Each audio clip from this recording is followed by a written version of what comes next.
Welcome back, folks, to the WP-Tonic Friday Roundtable Show. This is episode 350. We record this live every Friday at 8:30 Pacific Standard Time, almost always at 8:30 Pacific Standard Time. We've got a great panel, a really excellent panel, and after some back and forth, I think I've got some decent stories as well for you listeners and viewers. And I'm going to let the panel introduce themselves because I didn't do that last week. I'm going to let Morten, would you like to quickly introduce yourself to listeners and viewers? Happy Blue Beanie Day! Woo! Blue Beanie Day is celebrated every year on November 30th. It is to mark the importance of web standards and accessibility online.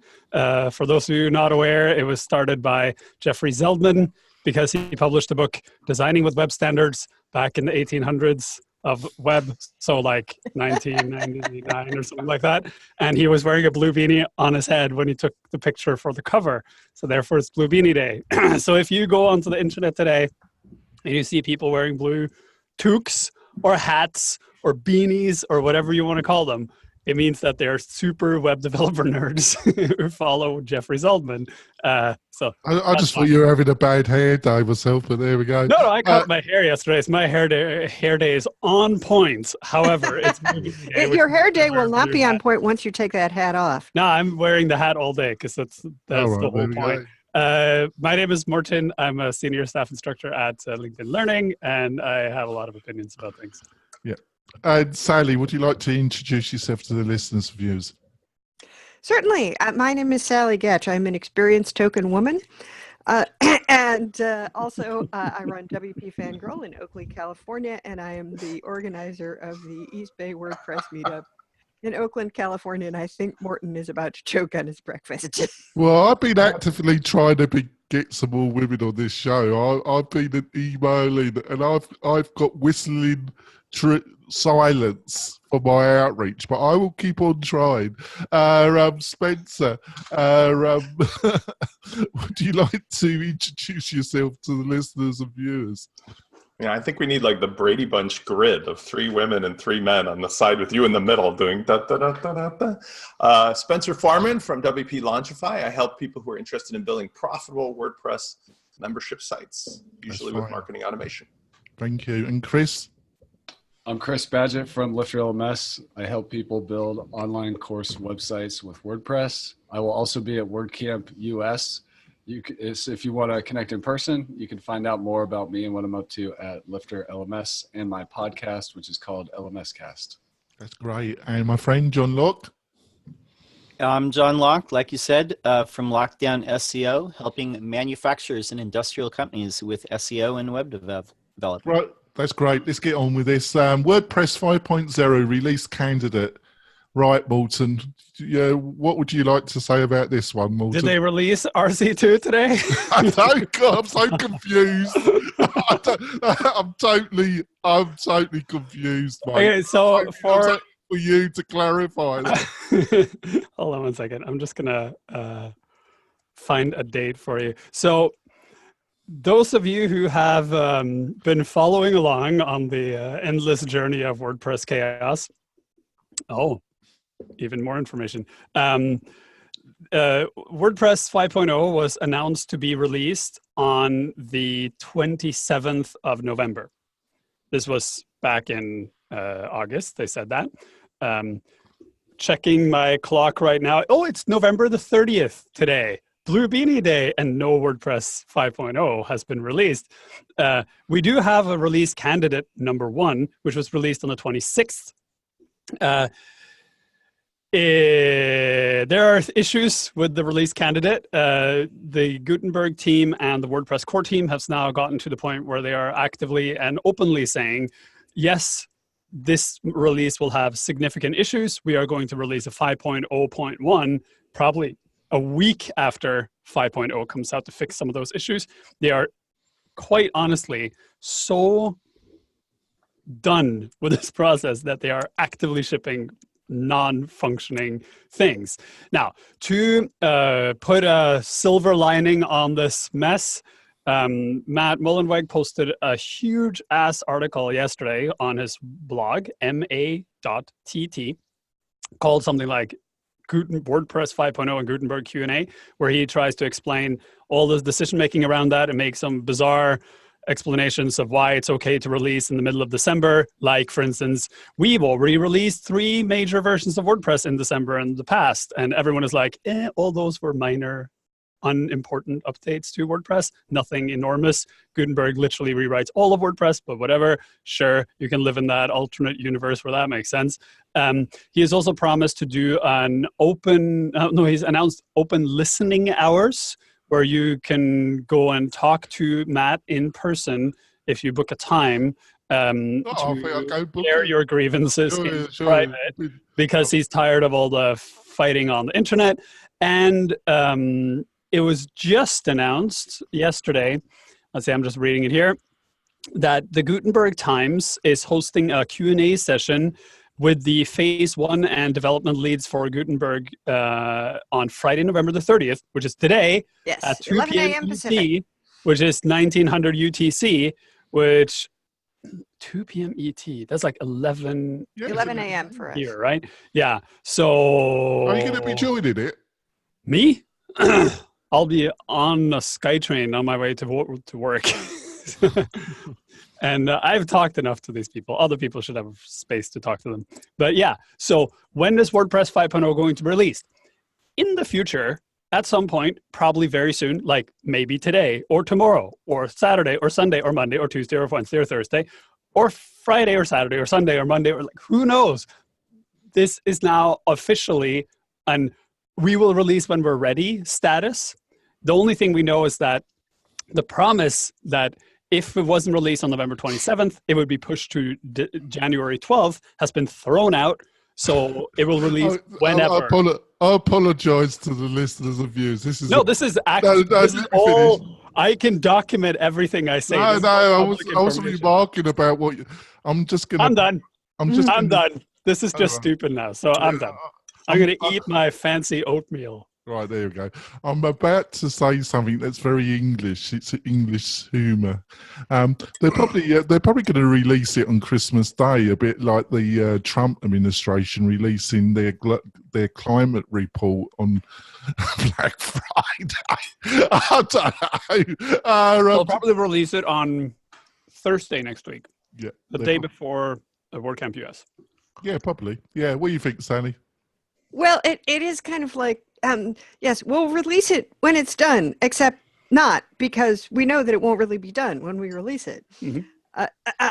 Is what I take out of what Morten says. And yeah, I mean, I did not expect that it was going to come out on the 19th, and I did not expect that the 27th was going to be soon enough. And, it's clear there are issues, and I noticed a post yesterday pointing out that, the Drupal team, which has been quite enthusiastic about Gutenberg, also, is experiencing the same sort of accessibility issues and wrestling with how to deal with that if they put a layout builder into their core. So yeah, it's gotten to be a bit of a cluster. I'm glad they didn't push it out sooner. It's the present state of things is a trifle embarrassing, perhaps, but like most things, such as the great post format adventure, by this time next year, we will probably only dimly remember that this was such a scandal. You think so? Well, I guess that's my that's probably the optimistic way of looking at it, because I know there are people who are very upset and, not without some reason. I think that if the issues, particularly the accessibility issues, get resolved in the course of the next few months, and the problems are addressed, and we have something that's working the way it should be working, that the scandal among people who flap their mouths like us will die down, but that, I think some of the individuals who've been directly involved are never going to have the same level of, of trust or faith in the future. And I think that is a really sad effect. Yeah, I think Scandal's a little bit, but I think that's a little bit. I wouldn't go with Scandal. I think it's a total shit fest. But there we go. Uncle Spencer, why this bit of a shit? Is it a shit fest? It seems. I'm going contrarian on this whole conversation. I'm going to make my early New Year's Eve prediction, because that's what you do on the show, I'm sure, like some political. My prediction is that 2019 will be the year that a group of rogue, entrepreneurial-minded people will break away from the WordPress crowd, take a fork, and build an ecosystem based upon all the stuff you need in one place. Essentially, a platform, but that it has all the pieces of all the name brand components that you want to need in a just ready-to-go format, including the hosting, including the CRM, including the WordPress CMS, including all the components. And it will be a conglomeration based upon aligned business interest between all the various component authors and the end users for flat rate pricing, so that somebody who wants to come in and do something on WordPress for their business doesn't have to go to Kajabi or ClickFunnels or anything else, but can come to WordPress, push a button, get all the name brand stuff they want for flat rate pricing plus the support. That's my prediction. Talking about automatic, right? Talking about other than automatic. Because one of the things I want to say, and I don't care because I may not be in the outcast field, but one of the things I want to say is this is a perfect representation of the king has spoken respectfully. Automatic is business interest. It's going to do what they want the way they want. They're going to say, do as we say, not as we do. Jetpack, jetpack. And everybody else is clearly seeing that whether you're on the hosting end or the CRM end or the plugin author end, that everything is starting to look and feel like it's just a stack of stuff. The only difference is who owns the stack. So I think that there will be a rogue group of people, maybe I might be involved in it, who want to just say, you know what? The end users need the same stuff. Let's give them the same stuff with the open source software in a way that everybody who's participating for the stuff wins, and go ahead and let Gutenberg and all the rest take their ship wherever they want to go, because that's the deal that the devil was made with, or that was made with the devil of. Open source is open source. Live and die by your own rules. And if you want to go off with automatic and do this thing, great. We'll just take 4 point something and go have fun. Yeah, Chris, before I put it over to you, Chris, I just want to ask you this, Chris. I said I'm in the camp between, I'm in the middle between Morton and Spencer, really. There's no middle between Morton and Spencer. Morton and Spencer's on the same page.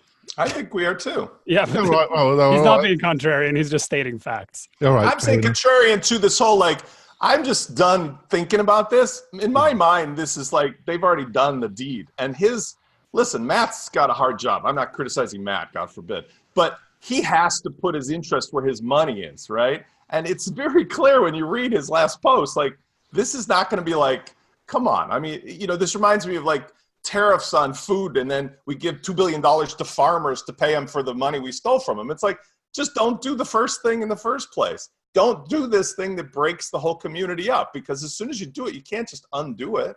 It's done. That's my opinion. We'll see. Right. I'll put that away. What do you think then, Chris?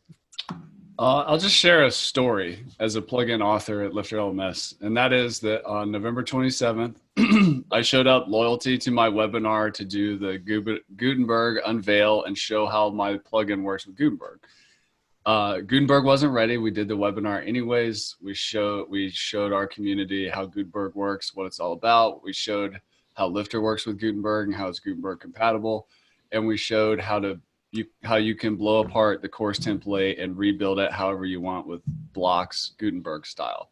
So we were ready. And then I told the people that, well, based on what we've heard before, it's not actually rolling out today, but it's going to be rolling out sometime in January. So that's what I told them based on what we've heard before. But it sounds like it could roll out any moment now. So I'm not that worried about oh, well, I said January and they're going to forget. That's not really on me, but as a plugin author, I'm not I don't have information. I'm not getting information soon enough to work with to, for my timing purposes. I'm ready. We're ready. But I would like to have better communication. That's what I was going to ask you about. It just seems really from day one to its birth, it's just the whole thing's been handled and the communication. It just seems so god awful, though. It is. The communication is an issue. I signed up for one of the listening sessions. So I am going to talk to Matt tomorrow and represent the Lifter community. I have a survey out. I'm getting all kinds of feedback of like, how can I best represent you about Gutenberg? I'm getting lots of private messages. Some people are freaking out. Some people are excited. There's a broad mix, but I'm going to communicate and I'm just going to go forward and see where this all goes. I do understand as a product creator how deadlines shift. And sometimes, like, for example, when GDPR came out, our whole schedule just moved forward, like delayed a month because we got to do all this GDPR stuff. Like, stuff comes up, stuff happens. That's why I almost never, ever promise any kind of day. I'll give a range or talk about priorities, but it's very hard to deliver like a ship day for something big. So I empathize with the situation. However, there's a lot of agencies and plugin authors and users that do need to do planning, hosting companies. So as we get closer, we should be concretizing timelines just for transparency purposes. So, but it looks like it's inevitable. It sounds like perhaps it's going to release before WordCamp US, maybe. So that's, we're just going to see where it's going to go at this point, and I look forward to talking to Matt tomorrow. What do you think, John? I think eventually Gutenberg will be okay, but that time is not right now. I feel really bad for, all the plugin authors out there and people like Chris and all the plugin authors that because they're having to, work with this moving target. This thing isn't finalized yet. I do think that there has been a lot of goodwill in the community. There's a part of it that's not ever going to be, I think, the same. Something I've seen on my Twitter timeline was one person said they've got 40 automatic devs working on Gutenberg right now, but for accessibility, we're having a crowd fund in the rest of the community for an audit, and accessibility experts are supposed to volunteer. And that's what I'm talking about. I think eventually Gutenberg will get to what it wants to be, which is a competitive page builder type of thing like Squarespace or Divi or Wix or Beaver Builder, but it's a long ways off. But I think the way that everything's been gone about it is interesting, to say the least. Yeah, and I think that what Sally was talking about with in 6 months or a year, we'll forget about all this. We might have forgotten about the drama around Gutenberg as software. The larger issue has become governance within the WordPress project and communication and a very top-down way of handling things. And the damage that's done to the WordPress community it's no longer damage around Gutenberg. It's actually a loss of trust in leadership and a significant number of people walking away from the project because they no longer feel like this is a place they belong. And that damage will continue to spread unless something significant is done. And the messaging that's coming out from Matt in particular does not help the situation at all. It actually makes it much, much worse because he's basically, to use a terminology often used in other circumstances, gaslighting the community. He's acting as if everyone who has any kind of critique are just being crazy or paranoid and there's nothing to worry about here and everything is fine. And anytime some critique comes up, he's like, well, you can just install the Classic Editor plugin. And you're like, but that in itself is a problem. No, it's not, because there's communication error going on within the community, and it's causing a rift that's much more significant in the actual community that builds WordPress. And that's the true risk, because the overall user will see Gutenberg and be like, what the hell is this? And then they'll learn it and then it'll be fine. But what happens to internally to WordPress is what I'm concerned about now, because I don't know what's going to happen once this thing ships. Who's going to run the ship next time? Where are we going? We don't even know. Like, everyone talks about phase 2. What the hell is phase 2? No one has said anything. I'm sure there's going to be some big reveal at WordCamp US where Matt's going to present the plan of WordPress. The problem is no one outside of his little cadre of people has had any input on what that is. And that's not how WordPress has worked in the past, and it's not how WordPress should be working at all. So. Rightio. On to the next story. Seth Godin, his new book, This is Marketing. I've been listening to it on audiobook. I'm quite impressed. I think it's one of his better books for a while. What did you think of it, Spencer? Seth Godin is the godfather of everything I know about marketing, unless you count guys like Joe Sugarman and, the telemarketer guys from the old 80s.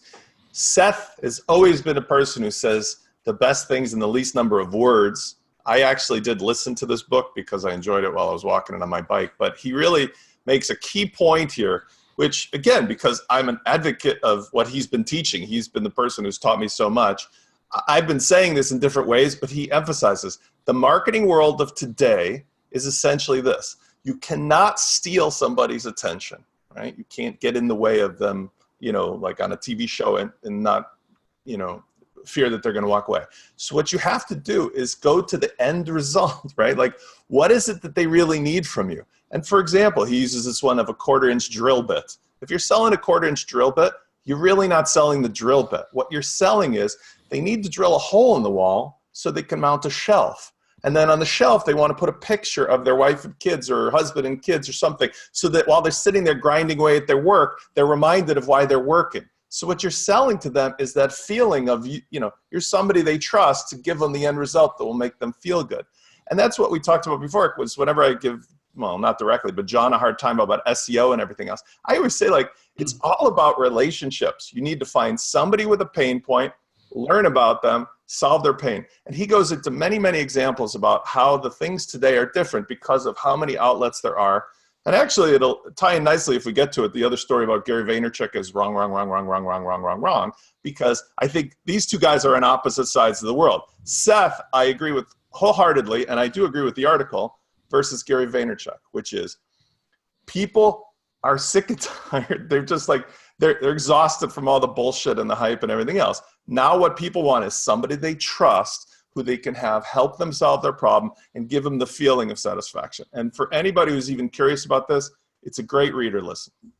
It is. Funny enough, actually, Spencer, that particular point you make is one of the ones I don't totally agree with, because I'm not surprised. Well, because look at Facebook. Facebook is disruptive advertising on steroids, and they've made a ton of money disrupting people. Hold on. How many people right here? Sally started today saying, "I'm not on Facebook." I've said 100 times, I try to avoid being on Facebook except for those times I need to do it. Everybody you talk to now, there's ads on YouTube that say, like, "Get your brain back by turning off Facebook."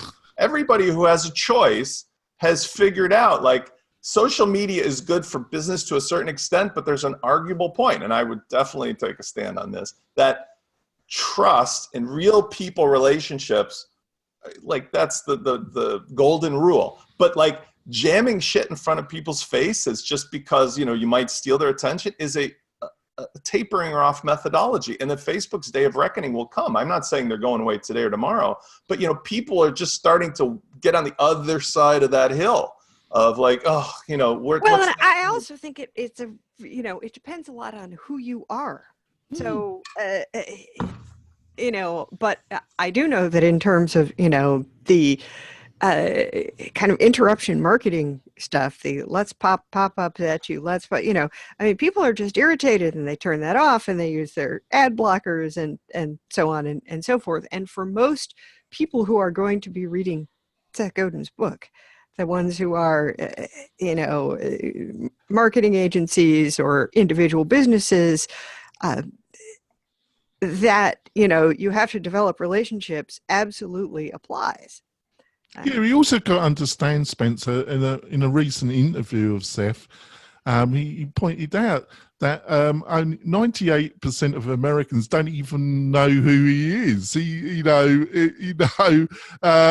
all live in our own bubble. We see and hear the things that we want to hear and see, basically. What do you think, Chris? I think Seth Godin is like a small infant child with a huge brain. And what I mean by that is kids will often ask why, and then you answer, and then they say why, and then you answer, and then you say why. So the answer about the drill, the bit, the hole, the shelf, the photo, the feeling of security, the meaning of life, that's from asking why 6 times, which is something that Seth does very well. And then he's able to deliver what he finds out when he asks why so many times very simply. So the way he delivers and he teaches, I find very subtle, effective, and quite entertaining too. Yeah. But he also, there's a couple other points in the book. He talks a lot about the minimum viable audience instead of the minimum viable product, which again, that comes from asking why instead of being like, okay, I've got my MVP. There's another why behind that is like, well, who's it for? And just to share an example, I have a office hours mastermind call I do with some of my customers. Somebody was in there who they're trying to get 6 to 25 customers. That's it. Each of their customers has several thousand people in their company.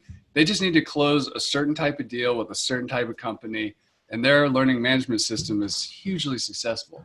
They know exactly who their minimum viable audience is, and it's a strong B2B play that's really scalable, but they're very tight. Whereas sometimes you talk to an education entrepreneur and they're just kind of like, I help entrepreneurs or I help busy moms. There's not a tight minimum viable audience. And then the other really brilliant thing he said, which is why I like to listen to Seth books twice, is you'll miss stuff because it's so simple. But he said it like 17 times in the book.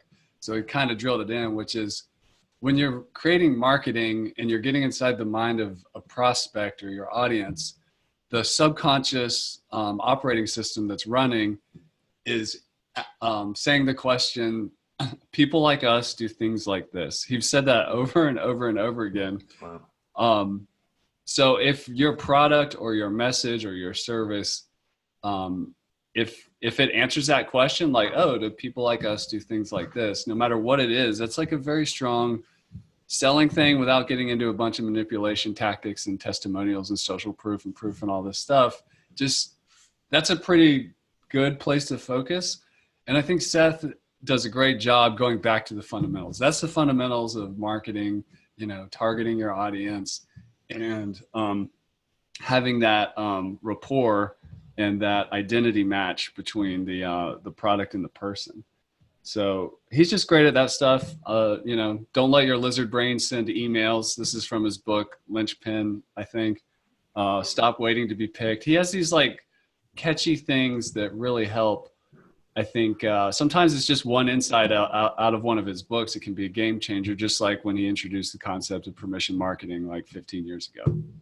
Yeah, he ran the numbers too, by the way, the Facebook, sorry, I jump on you before. He ran the numbers like for Casey Neistat, who I'm a fan of. And, Casey Neistat's an outlier because he has 10 million viewers on YouTube. But the point was he ran the numbers hypothetically of a YouTube influencer or a Facebook marketing campaign. And people are going with like, I need 10 million people to get down to 10,000 that are interested. And of the 10,000, maybe 500 will click. And of the 500 will click, maybe 5% will convert. So whatever the numbers are, it's like 10 million gets you 25 customers, right? Whereas Chris, and I'm on that same page, are like, if you start out at I'm going to go right to the thing that I can do for you, maybe you need 50 people to get 5 paying customers. And they're all really tightly focused and in alignment, like you're the one I want to marry. And that's the difference between the Facebook world of marketing, where people are just spraying and praying, versus like, I'm going to go and find out exactly who really is a person that wants to date me and marry me, and just start with my, time spent there. There we go. I see where you're coming from, Spencer. It's just that I actually agree with most of what you say. It's just it's normally the last 20% of where you push your argument that I tend to right, Sally. I tend to disagree with you, and I agree with a lot of things what go for, and I agree with a lot of things you've just said. But I think there's also a place for being on the presence, and there's also a place for disruptive marketing, even if we don't like to admit it. What do you reckon, John? Yeah, it's exactly what the panel has said so far. What we think of as marketing right now is interruption marketing. And Seth was a guy that I used to read when I was first starting my own journey a long time ago, coming back from the factory. And it's exactly as Chris said. He puts things in simple terms. That are so simple that they don't seem as profound as they are. Like Chris and Spencer said, if you focus on the audience that you're trying to reach and you focus on the relationship that you have with them, then you're going to have more success than just throwing ads everywhere, which is a lot of the promise of social media was to develop relationships through the internet. But what it's turned into is another channel for interruption marketing. Just like TV commercials on TV interrupt the show that you're trying to watch, these Instagram, I take it, has gotten really bad lately. I'm not really on there a whole lot. But it's almost as bad as Facebook with, just incessant ads. So what do you reckon, Morton? What do you got any thoughts? You're muted, Morton. You're not Morton. Interface is weird. So I'll preface this by saying I absolutely hate marketing, is unethical and evil and should stop immediately. Let me just address some things that were said. Who buys drill bits? Who buys drill bits? Who's the target audience for drill bits? People with a drill. People with a drill. Now, there are two types of drill bits. There are drill bits for common folk like us who don't really need more than one or two or maybe three. Then there are drill bits for the people who actually use drill bits every day. I haven't read this book, but the general description that you gave me an inkling as to what I think is going on, which is this is really a conversation about how do we get people who don't need drill bits to buy more drill bits from your company? Because okay, then you have to explain this to me because tell me. I haven't read the book. I'm saying the way you described it to normal people who haven't read the book, that's what it sounded like. So explain it. The bottom line is the one point, I'll leave Chris's points alone, is that what you're really trying to do in marketing today is to allow people to distinguish what group or what tribe they belong to. What's their attitude? And so that's what I was going to get to. Because that's align with somebody who is in that same mindset so that they can help them. Again, there is always a sell their product. Everybody who's on the receiving end of this. I understand that part. I understand I think that the ethical issue comes where you have the difference between, are we trying to let people who need our product and know they need something that does X, even if they don't know specifically that they need our product, are we trying to let those people know that our product exists and therefore help them? And are we trying to suggest to people that, hey, there's this thing that you may, there's this thing that you don't really need, but we want to convince you that you should buy it anyway. And that can be so this thing about marketing without money, by the way, it's just that's not what we talk about. I mean, there's marketing like belong to my sister is a marketer. I know, like my sister-in-law is a marketer. I don't have a sister. So the tribe thing is it's okay. My brother is a lawyer. The tribe thing is the core of this issue because, like you said, like Chris said, the thing he's trying to drive to is this, like, people like us to do things like this, right? Which is true. If you know what group you belong to, then you can identify it. Like, I once started a project that was called What the Pros Use, which was basically trying to show photographers you don't need to buy the most expensive equipment because professional photographers use garbage equipment. It's actually the eye that is your camera, not the fancy gear you have, right? The thing with marketing, and the thing especially with social media marketing, is it is very easy to make people want to belong to groups they don't belong to, or make people aspire to be in specific tribes because they think that that's better. And that's what we see in photography and in musicians and in everything else. That is like, to be this person you want to be, you need to own these products, right? Or to fall into this tribe, you need to have these things. And a lot of this marketing that I'm seeing that is done this correct way is actually programming people into aspiring to be something they're not, putting them into new groups within it. And that's what social media does so well. And the insidious part of social media, the one that you're talking about to appeal to this why factor, is actually about manipulating people into thinking or wanting to be in social groups or tribes or whatever they're not supposed to be in. The other issue with this is insider baseball, like insider baseball for only people who talk about insider baseball. Right? The majority of people who do marketing on the internet do not know who this guy is, do not know anything about marketing. All they see is, hey, there's a bunch of people over here. I'm going to click this button and buy a promoted tweet or promoted Facebook or whatever, right? So we can talk about this until the cows come home. The reality is, what is actually happening on the internet is powered by an algorithm that is designed to just sell people on the idea of selling more ads, right? That's not going to go away. So it's great that some people are thinking around that, but the reality is they're still doing unethical things. They're just wrapping it in something else that makes it sound less unethical. They're still doing extremely questionable things, and they're not improving the conversation online at all. Fourth, fifth, or whatever. This idea that people are leaving Facebook only applies to certain groups. Have a child and watch your partner fall into the Facebook hole and never come out again.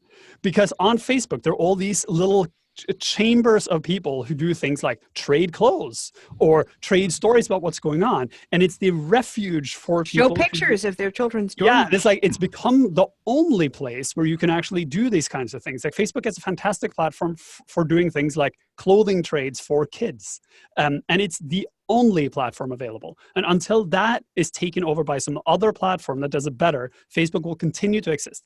Those people are then inundated with marketing from other people like them who read these books to try to put them into tribes so that they can market specific products to them. This is insidious, it's evil, and I hate marketing for it because it's actually destroying our society. I haven't read the book. I will actually read it, listen to it, because I'm not going to read it. I will listen to it, but I am 99% certain I will walk out of it angrier than I am right now.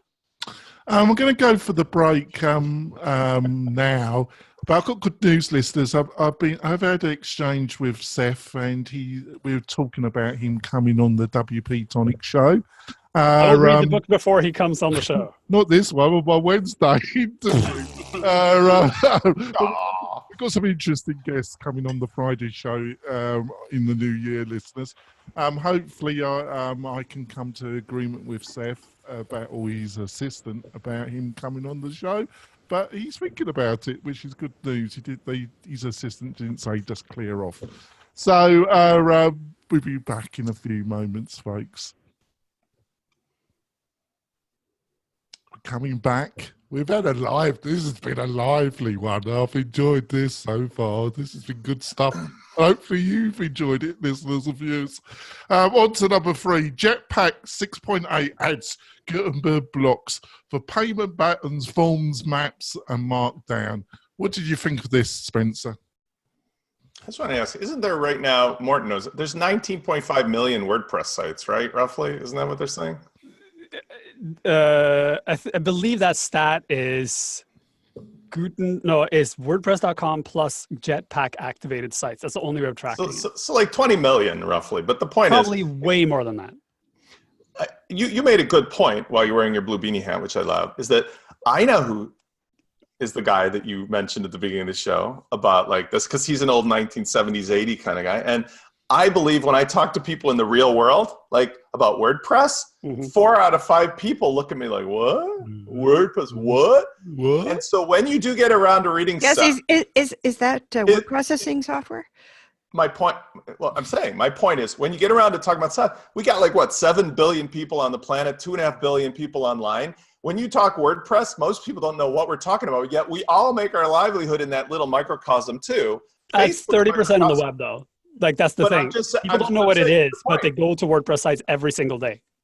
I'm saying, with regard to all the stuff we're talking about, what's interesting, and your point is valid, I agree with it, is that, yes, the Seth Godin thing, like, he existed before the internet, during the internet, he'll exist after the internet, but he's dealing with the world that, you know, came before, the 1950s, you know, Mad Men guys all the way forward.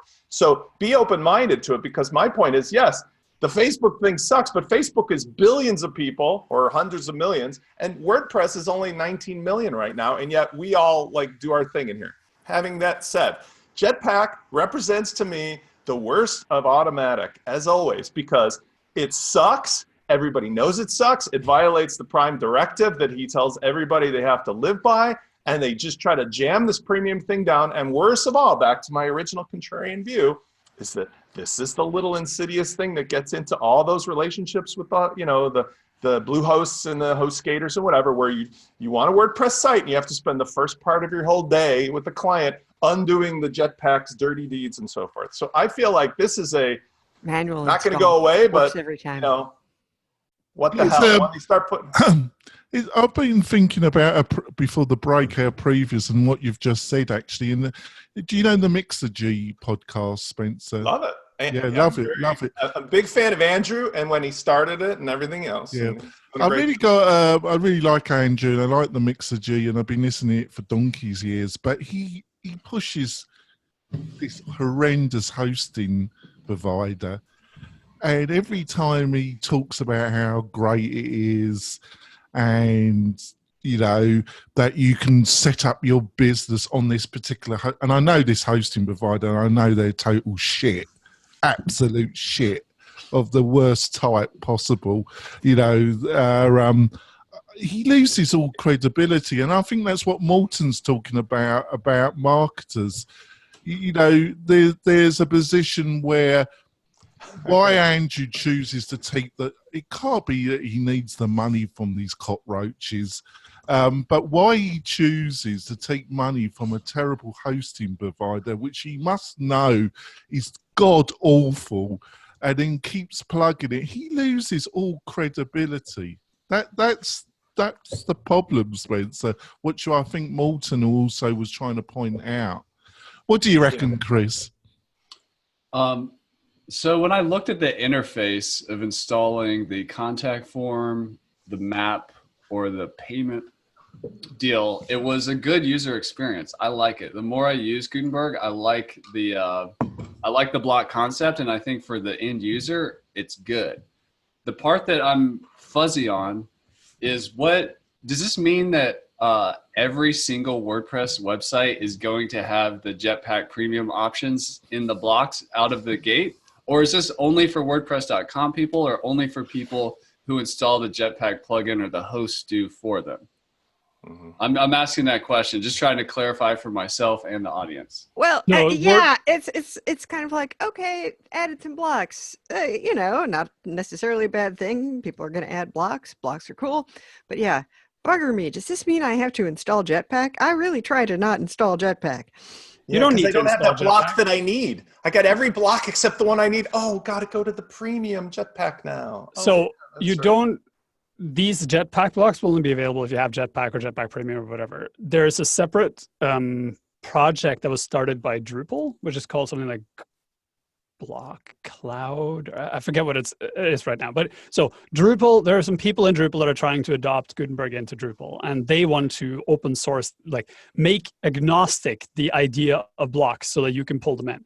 And this, like Spencer predicted this would happen, right? This whole idea of Jetpack selling blocks a long time ago, in the very beginning of this mess, because it's obvious. I mean, Jetpack has always been a Trojan horse. Totally. So, and it was funny when it first released, and I asked one of the engineers, "This is a Trojan horse, right?" And he's like, "No, it's not." And I'm like, "Inside the code, it says things like." I do think you're pushing it a little bit far, Morton. No, it's not. No way, he's not pushing it. Only plugin in the plugin directory, which is allowed to be a nest for other plugins, is Jetpack. There is a specific clause. No. There's a specific clause inside the WordPress plugin directory rules that say you cannot have a plugin that installs other plugins. except for Jetpack. Unless you're right? automatic. Exactly. Yeah. So No, it's. I mean, but like people hate Jetpack for a reason, for a lot of ignoring reasons, that, and they're good reasons. there are a ton of plugins that are coming out now that introduce blocks. There will be a ton more plugins that come out to introduce blocks. This block cloud project will come out. Blocks will become a big thing. The big question is whether or not the Jetpack blocks will be able to take a large component of the market simply because they have so much exposure. A lot of hosts automatically install Jetpack for you.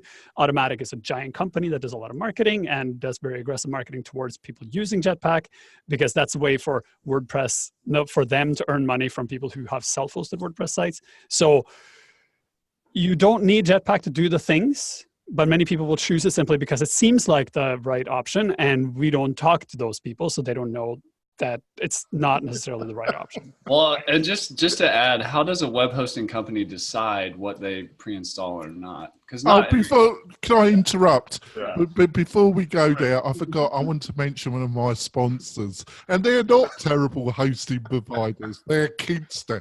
They're the friendly hosting providers. I host the WP-Tonic website on Kinster.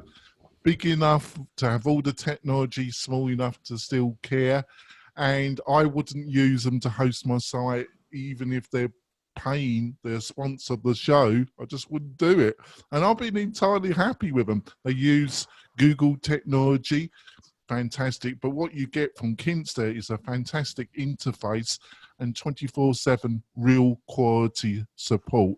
So if you're a developer, implementer, or a power user, I suggest that you go to kinster.com, look what they've got to offer, and buy it. And give them a Twitter and tell them that you heard it on the WP-Tonic show. And they're going to be our main sponsor in 2019.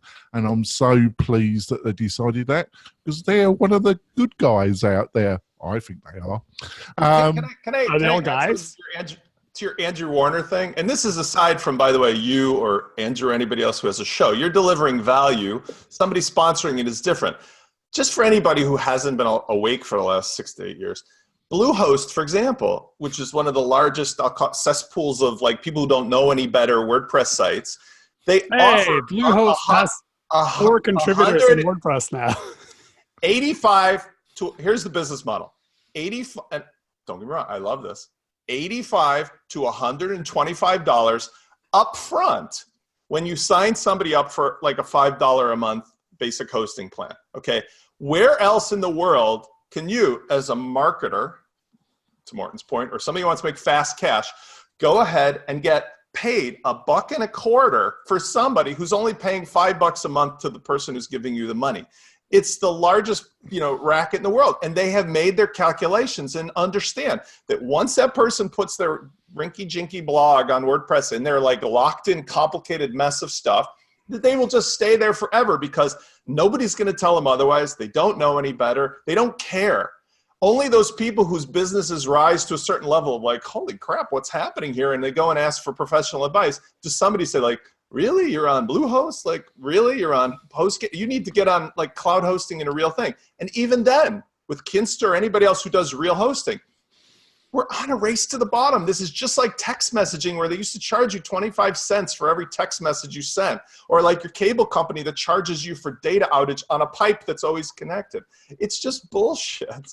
Everybody knows that hosting is all about the services that are being provided outside of the data being moved around anymore.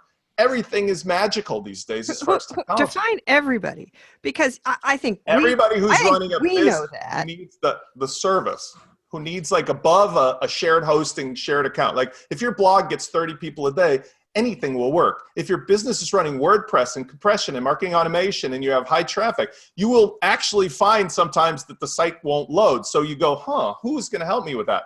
That's where you need to be on cloud hosting, but that's generic too, AWS or Google. And you want somebody who'll be like, what the hell is all this stuff? Just hook it up for me. And that's where you need a Kinsta or, that's what still, WP Engine does today, even though their prices are coming down. They realize people need like business help. Everybody else is already at the point of like, hey, it just works. And it's amazing that you could get paid $1.25 to send somebody to HostGator because they know once the person gets in there that they'll get their money back in 2.5, 3 years or something. So put up. And I'm that's- losing you a little bit. Are you saying that's okay to do that, or are you No, saying... I'm saying I'm agreeing with Morton on the aspect of what is the reason that certain business models exist.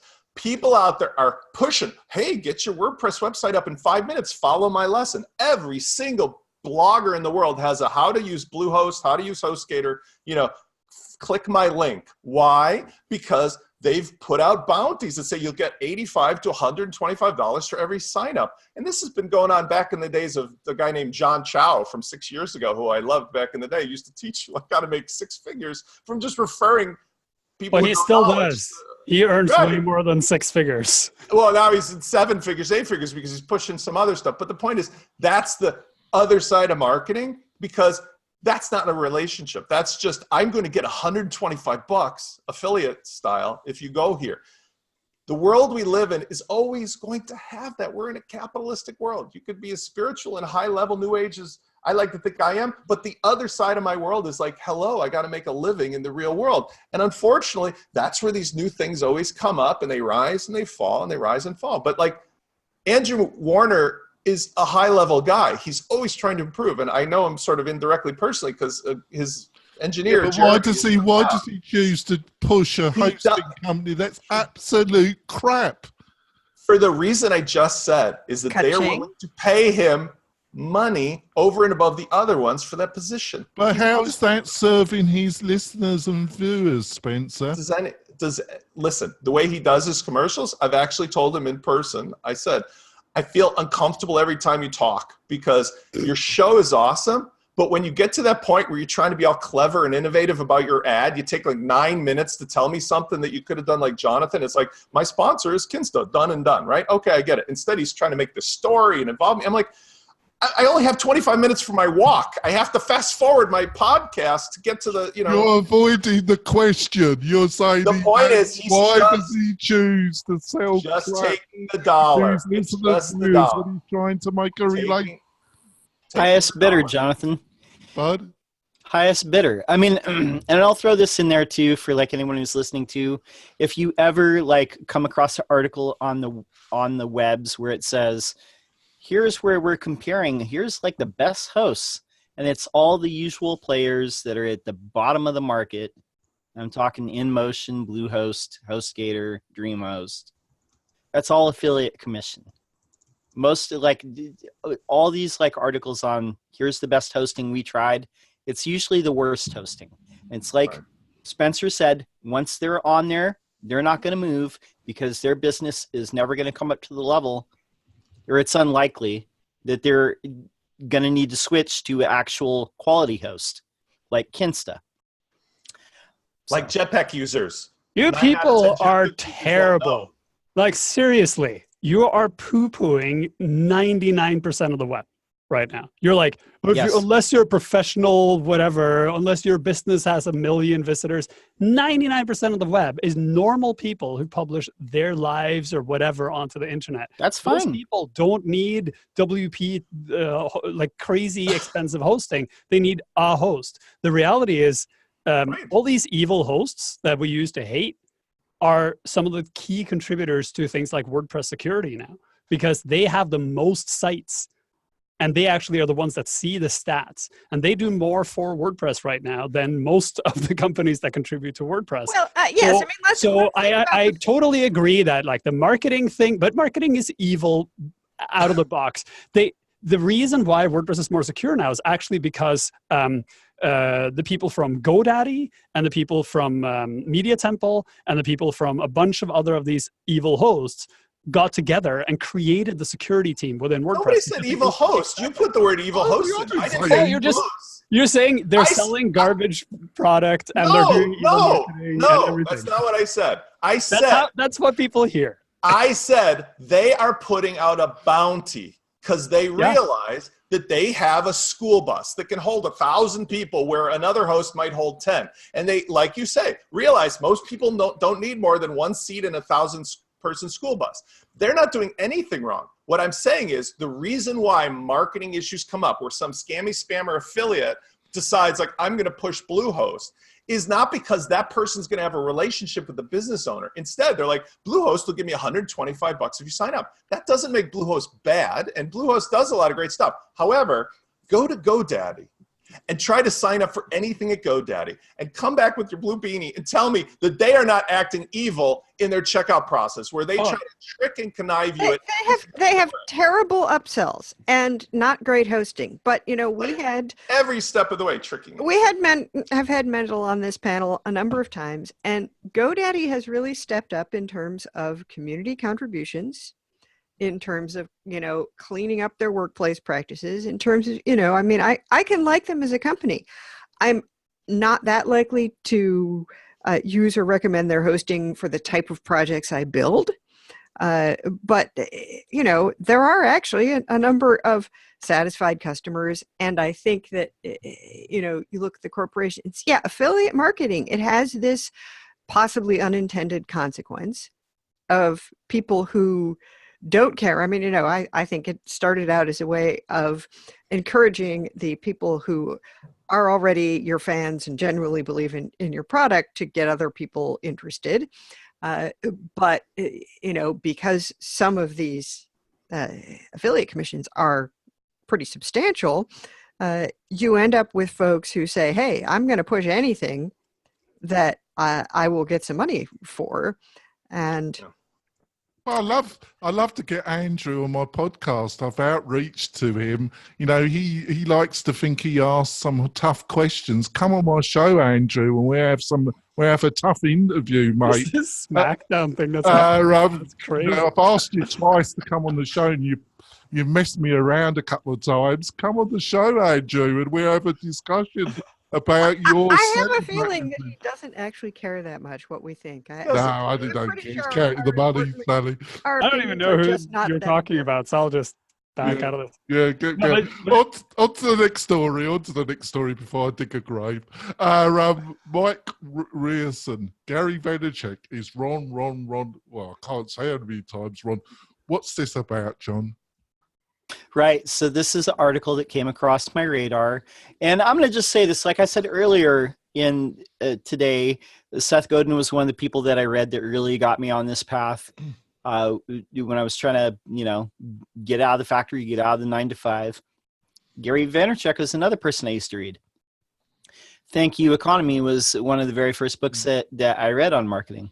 And I used to be a big Gary V fan. But one thing that I've noticed recently, I'm not watching his stuff as much anymore, and I've noticed a lot of people out there, and it's almost like a Twitter meme too, where people are like, you know, this whole thing about like you got to hustle like 25 hours a day, and people basically like mocking Gary V, like saying that he kind of has the same format in all his lectures and videos where it's like, oh, yeah, you got to get on this. If you're not on this, then you don't exist. And, you know, pushing Facebook and Instagram as the be-all, end-all, no matter what type of business you're in.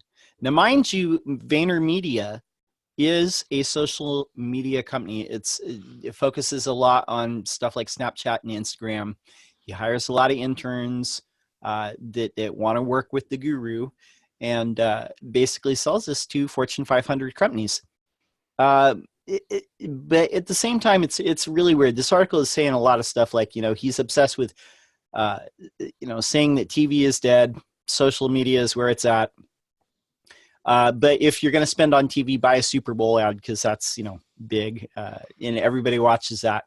And what this article is saying is he's wrong about a lot of stuff. You could be on Facebook and Instagram, and that might not achieve your goal if you're the wrong type of business for that. And TV is not dead. Facebook itself says, you see, look at these companies, even WordPress.com is advertising on TV. I see their commercials every single night now, you know, by the way. So social media it's a channel. It's not like the only channel. TV is not dead. 71% of our screen time is on TV as, you know, a nation. So, and you see Facebook and some of these other companies, Google, advertising with TV commercials. Now, why would they do that if their channel was the be-all, end-all? So that's a lot of what this article gets to is he's has these kind of things that he hammers. He has about 5 or 6 points that are part of his routine, but it's not always right. But, he's not going to say he was wrong. So, yeah, I'm going to throw over to Chris. Chris, I agree with the synopsis of John, and I read the article, and I found it, I don't know how to put this, I found it confusing. I wasn't totally bought. I'm not totally bought by Vaynerchuk, and I'm not totally bought by this article. I don't know if you had time to have a quick samoozy of it. And what do you think my sense about it was about right? I think the article was positioned to pick a fight. And I'm never really a big fan of dualistic thinking where it's either permission marketing or interruption marketing.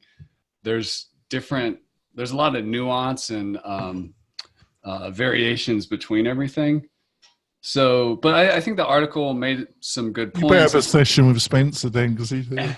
And the article made some good points about Gary Vee's playbook. If he's saying like to big brands, because VaynerMedia is for big Fortune 500 brands, if my playbook is give me a ton of money for a Super Bowl ad, and then the other two, the Facebook and the Instagram, whatever the other one is, if he's just using a same playbook over and over, there's no such thing as like a generic marketing that's going to work for everybody in exactly the same way. And at the end of the day, I like to move all that aside and I always go back to the fundamental, which is the best marketing is a good product.